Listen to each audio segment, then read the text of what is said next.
An emitter follower is a circuit built around a BJT. The purpose of the circuit is for the emitter to follow the base, which means whatever signal is inputted into the base is reproduced as output at the emitter. Of course, the signal will have its DC component shifted down by about 0.6 or 0.7 volts, but otherwise, an ideal emitter follower will reproduce the same input signal at its output, making it essentially a unity gain circuit. There are a number of different emitter follower configurations, and today we will build one of them from scratch. We can start off with a simple setup like this.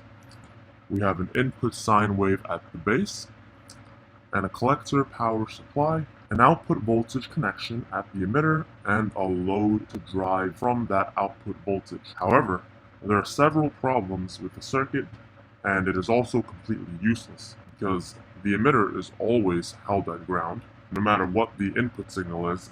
Also, once the base is active, the collector current can flow directly to the ground through this emitter path, and that will generate a huge amount of current. To solve these two voltage and current problems, we can simply add an emitter resistor like this.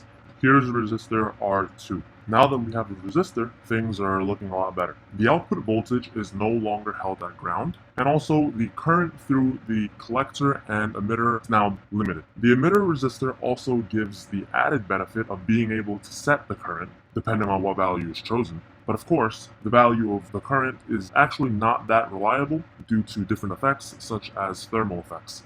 Now, although the circuit doesn't look very useful, since it just copies the input voltage signal to the output, its redeeming quality is the fact that looking into the base, the signal source sees a resistance of approximately beta plus 1 times the total emitter resistance. So looking into the base from the source, the total emitter resistance is here approximately only 1 kilo ohm, since the load resistance is so much higher than the emitter resistance.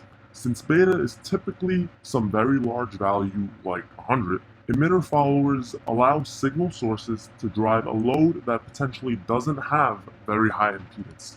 This does, but it's not always going to be that way, meaning they probably need a lot of current of the load, which the signal source itself can't always provide directly.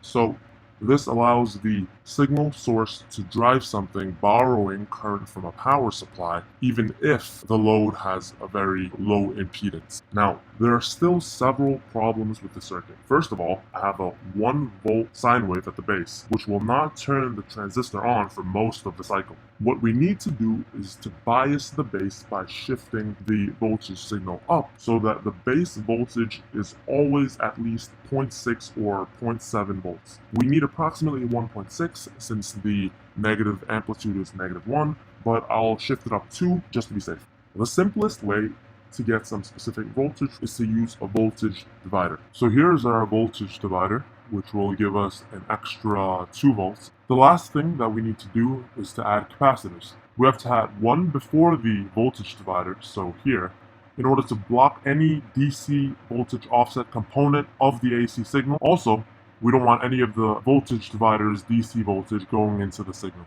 Then, we also add a capacitor to the output voltage here before the signal goes to the load in order to cancel out that bias that we introduced. Here are the capacitors at the input and the output. And now let's check the voltage at the input and output. First, let's check at the input. We have a 1 volt sine wave centered on 0, and then we shift it up 2 volts, and then it drops by about 0.6, and then we drop it down all the way to 0.